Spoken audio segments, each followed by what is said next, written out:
노포트 승의교회가 분립하기 전인 2008년 말쯤에 저는 청년대학부 전도사로 섬기고 있었는데요. 주일 3부 예배 설교 시간에 김동원 목사님께서 한국교회 성도 수가 정점을 찍었고 이제 줄어들고 있다라는 이야기를 하신 적이 있습니다. 그래프상으로 보면 하강 곡선을 걷고 있는데 다시 상승 곡선을 걷기 위해서는 일단 밑바닥의 정점을 찍어야 합니다. 근데 그 밑바닥이 보이지 않는다는 것이었습니다. 이제 그로부터 14년 정도가 지났는데요.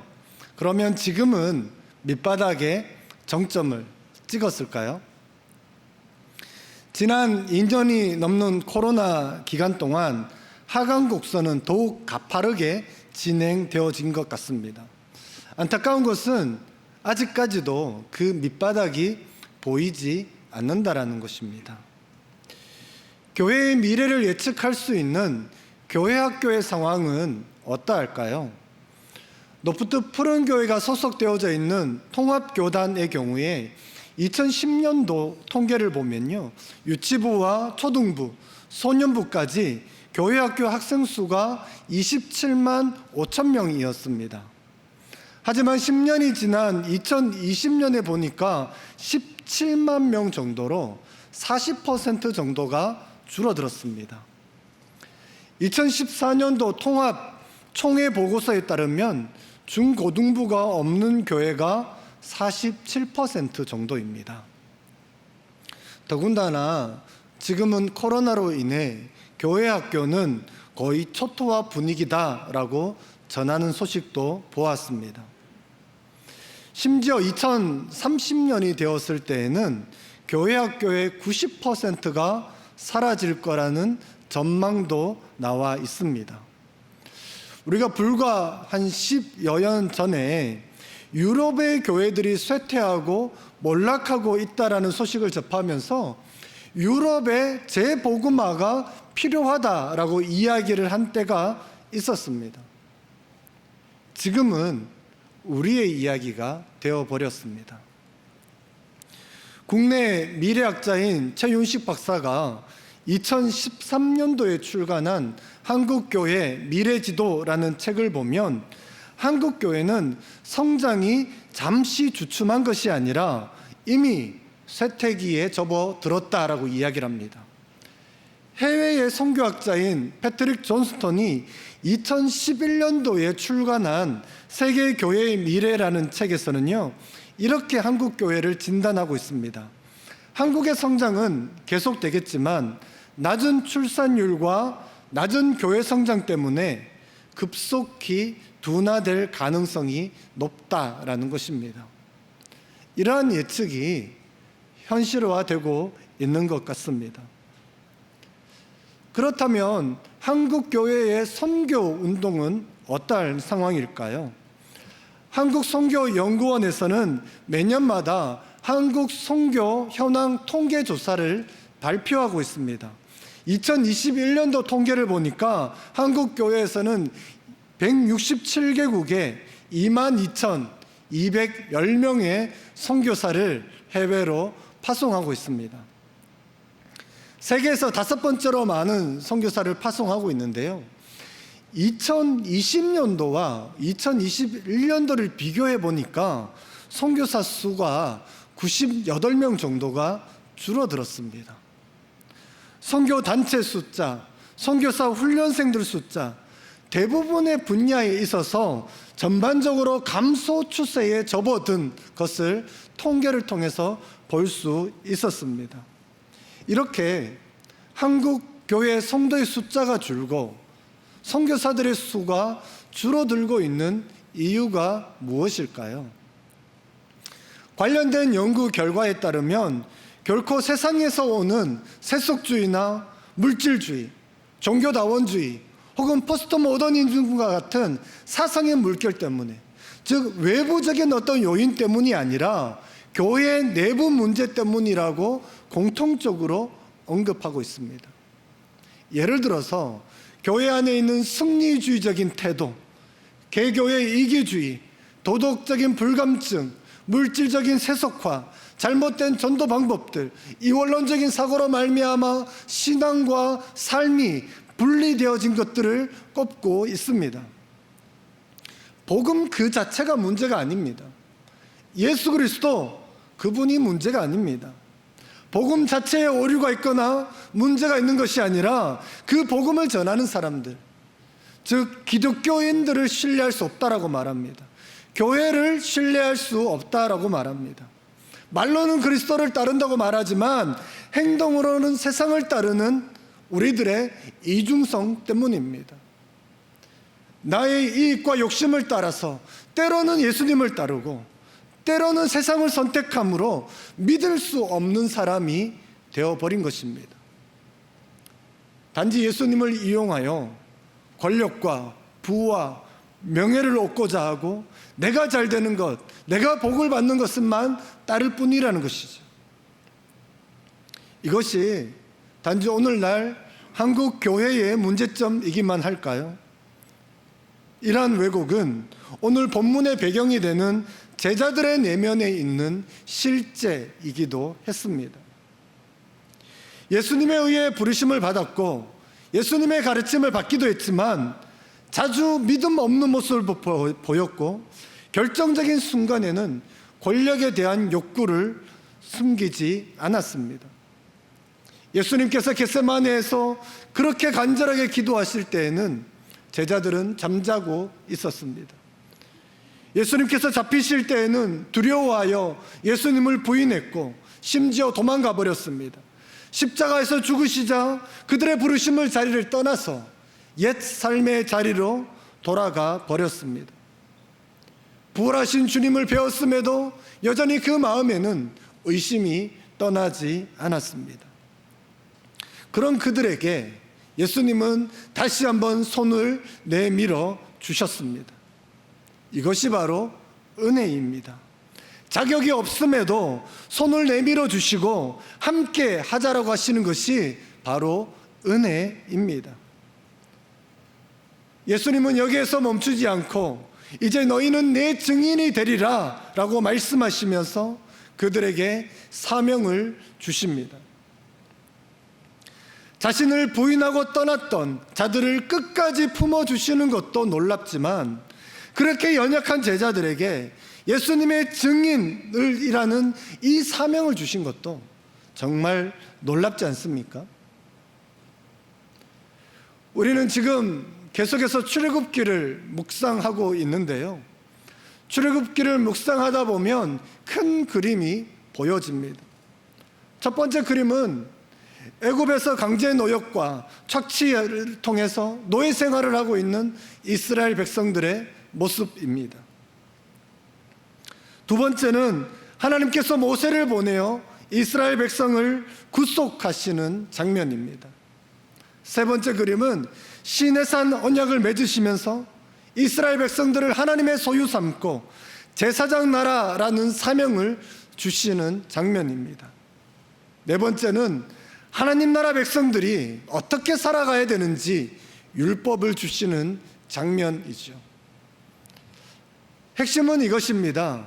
이스라엘을 하나님의 백성 삼으신 이유가 있다라는 것이에요.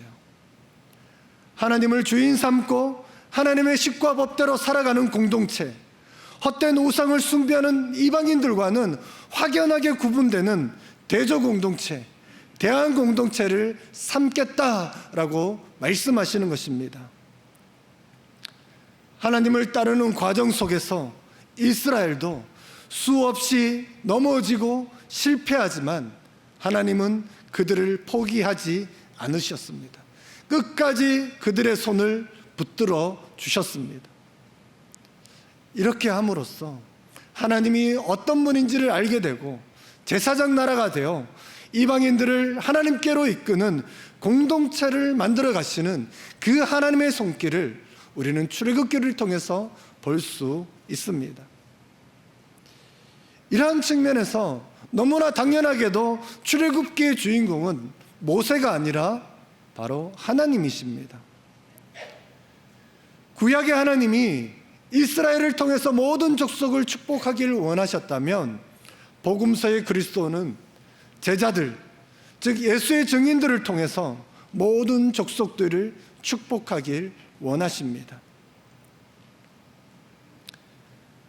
그러니 예수님께서 승천하시기 전에 가장 많은 시간을 할애하여서 넘어진 제자들을 다시 일으켜 세워주셨습니다.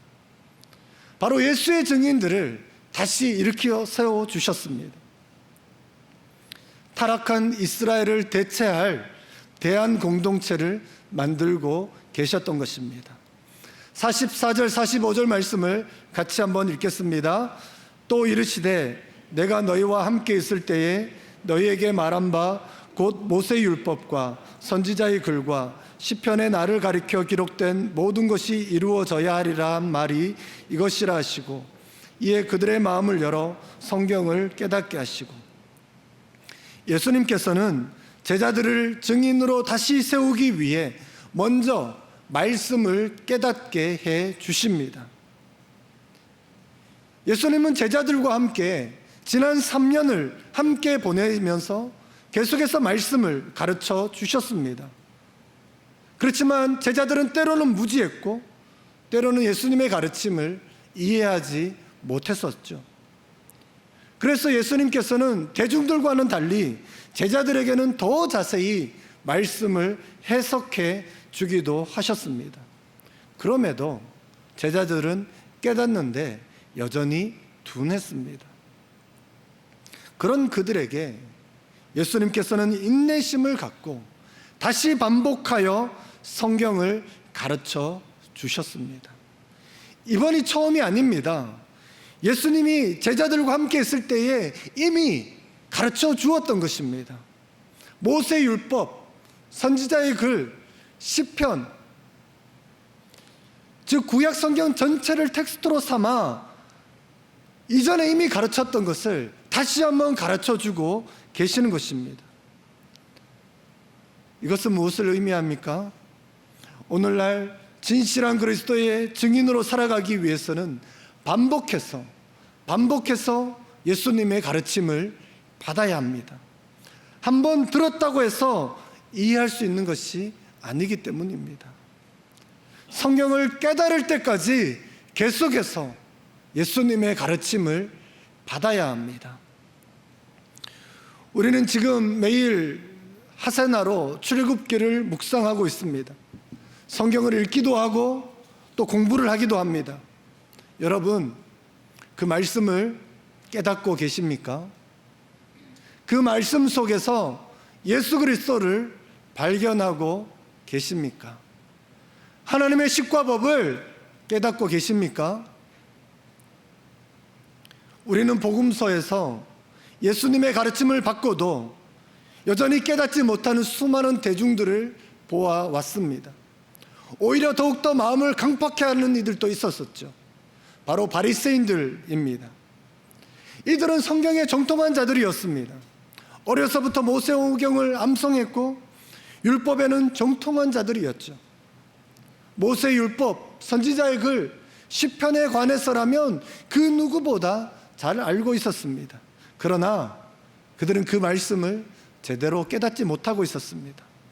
누구보다 성경을 많이 안다라고 자랑했지만 그 자랑하는 것만큼 그들의 외식도 비례했었습니다. 하세나를 한다, 혹은 우리가 성경 공부를 한다, 성경을 몇 번 읽었다 라는 것이 자랑거리가 되어서는 결코 안 되는 것입니다. 우리는 더욱더 겸손함으로 예수님에게 배울 필요가 있습니다. 예수님의 가르침은 우리로 하여금 성경을 깨닫게 하실 것이고 생명을 가져다 줄 것이기 때문입니다. 우리는 다른 사람을 판단하거나 정죄하기 위해서 성경을 읽는 사람들이 아닙니다. 성경 지식을 쌓기 위해서, 성경 지식을 자랑하기 위해서 성경을 읽는 사람들이 아닙니다.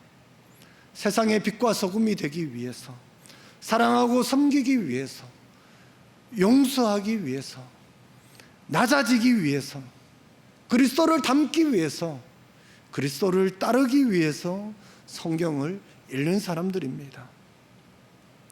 46절에서 47절 말씀을 같이 한번 읽어보십시다. 또 이르시되 이같이 그리스도가 고난을 받고 제3일에 죽은 자 가운데서 살아날 것과 또 그의 이름으로 죄사함을 받게 하는 회개가 예루살렘에서 시작하여 모든 족속에게 전파될 것이 기록되었으니, 예수님께서 제자들을 증인으로 세우기 위해 하신 두 번째 일은 사명을 주신 것입니다.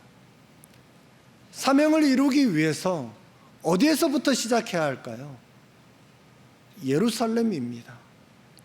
그 예루살렘이 여러분 어떤 곳입니까? 불과 며칠 전만 해도 그리스도께서 십자가에 못 박혀 죽으셨던 곳입니다. 수많은 대적들이 그곳에 있었습니다.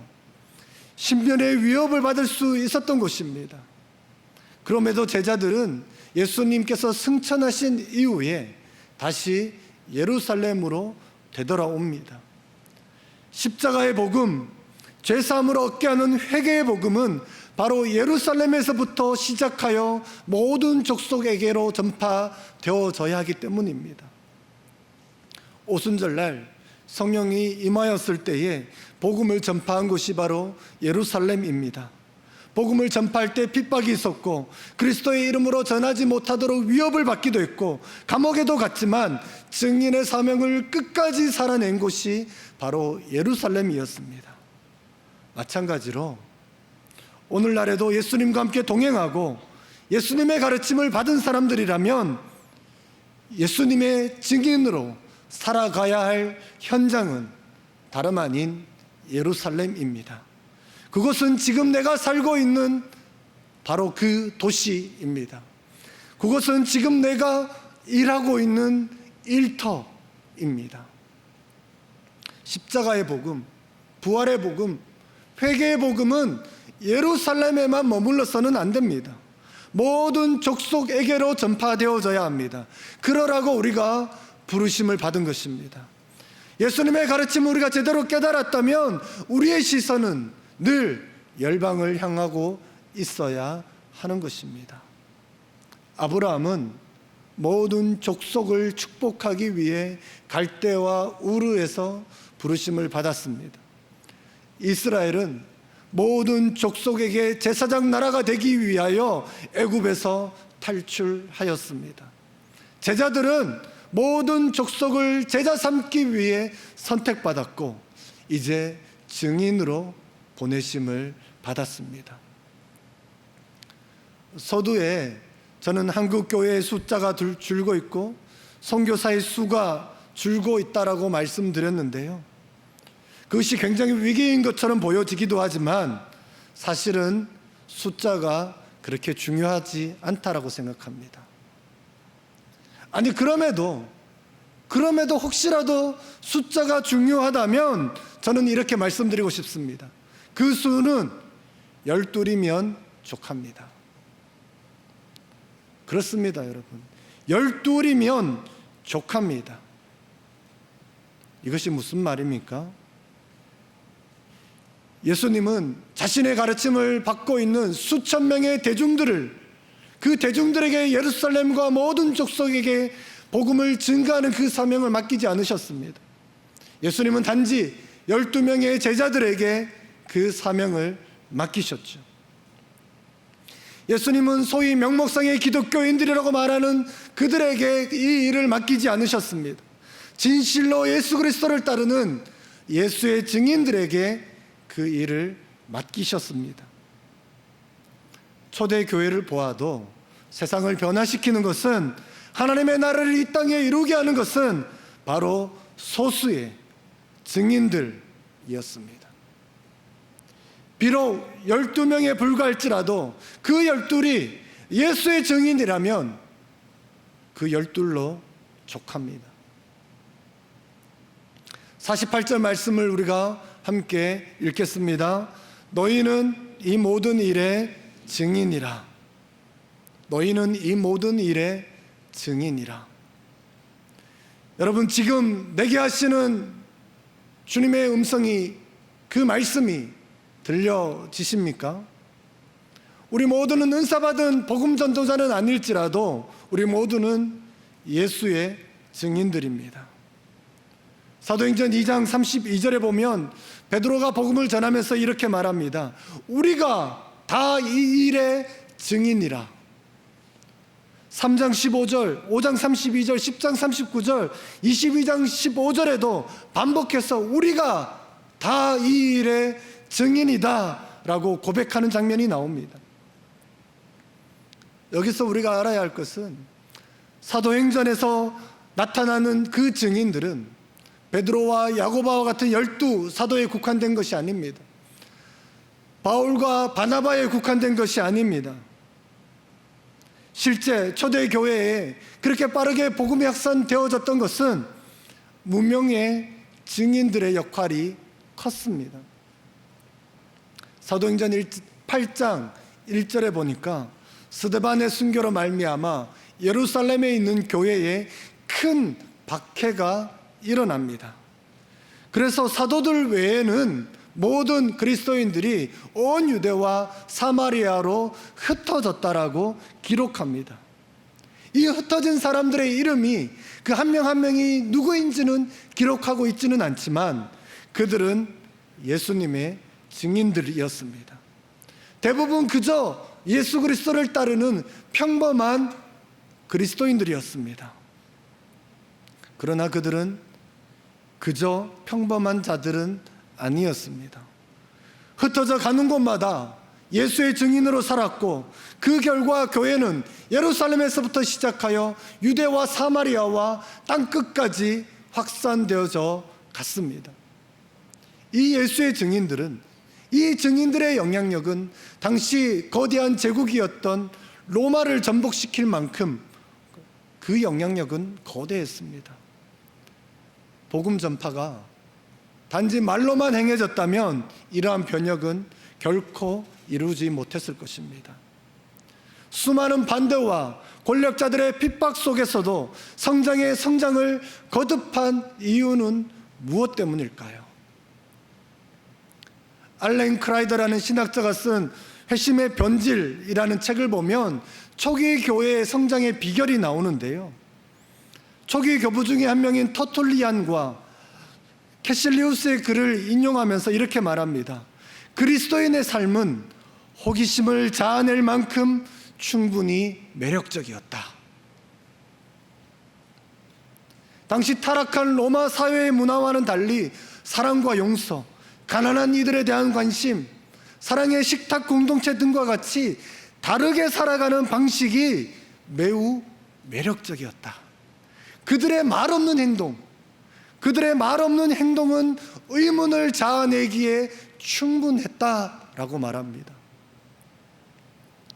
우리가 흔히 예상하는 대중 전도와 같은 방식은 당시에 존재하지도 않았습니다. 초기 교회 수십 년 동안 복음 전도를 실시한 적이 없습니다. 전도 프로그램도 갖고 있지 않았습니다. 그렇다면 그들이 참여하는 예배가 매력적이었기 때문에 그랬을까요? 그렇지 않다라고 이야기를 합니다. 그들의 예배가 매력적이었기 때문에 교회가 성장한 것이 아니라고 이야기를 해요. 초기 교회에는 불신자가 교회 모임에 참여하는 것 자체가 불가능했습니다. 당시 기독교는 불법이었고 교회에는 첩자나 밀고자가 들어오는 것을 두려워하여서 집사들을 그 문 앞에 세워 누가 들어오는지 한 명 한 명을 체크하도록 했었습니다.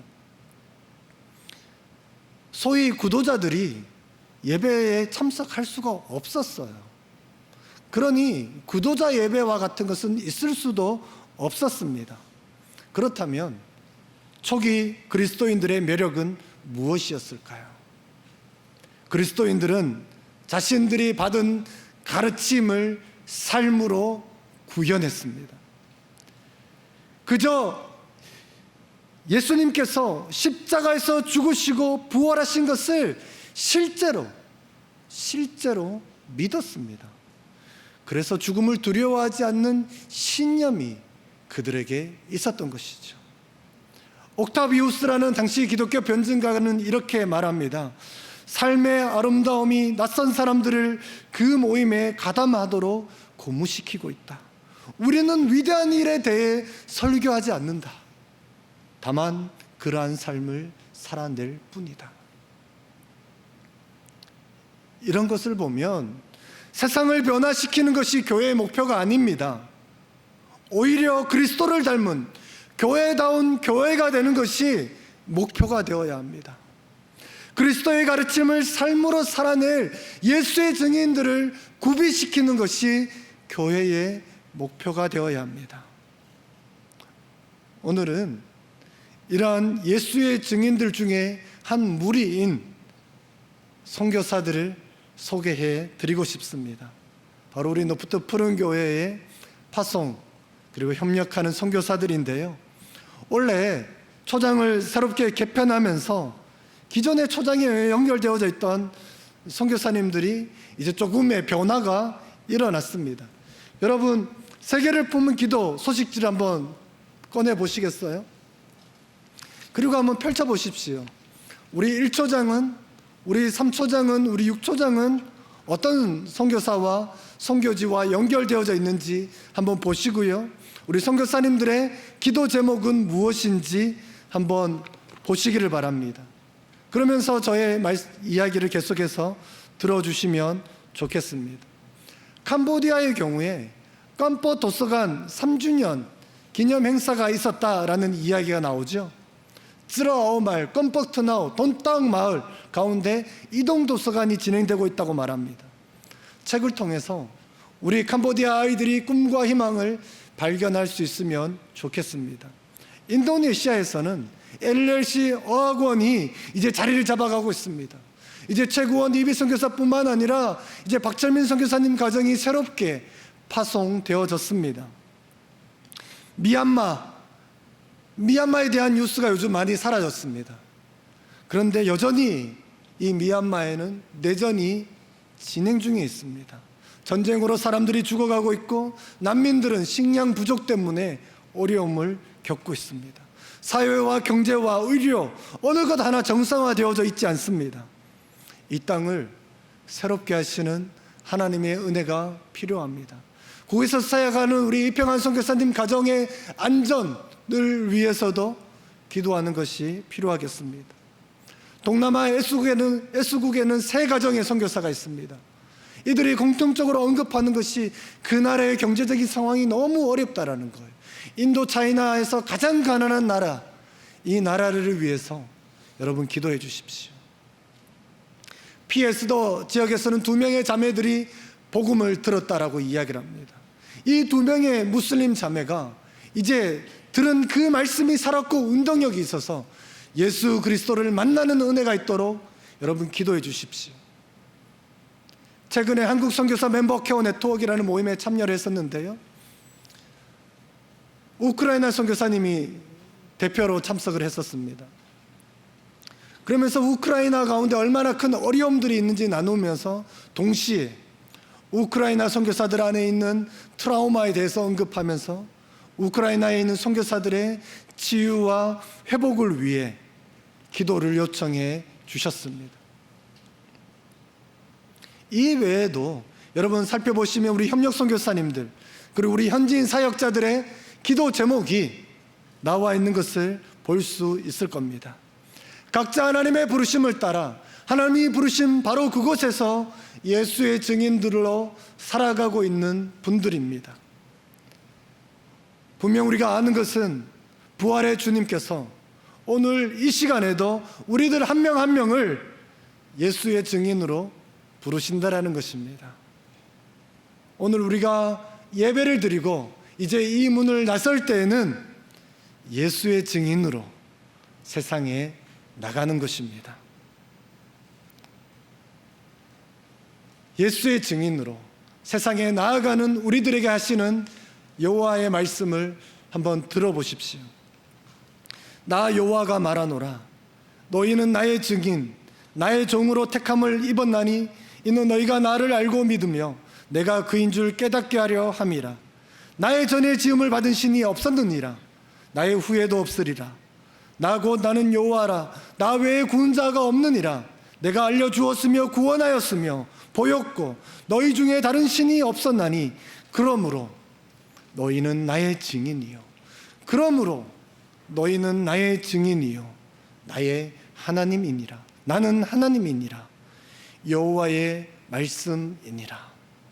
그러므로 너희는 나의 증인이요. 우리들은 하나님의 증인입니다. 이제 월요일부터 일주일의 삶을 예수의 증인으로 우리 함께 살아가지 않으시겠습니까? 우리 시간 함께 찬양하면서 주님 앞에 나아가도록 하십시다.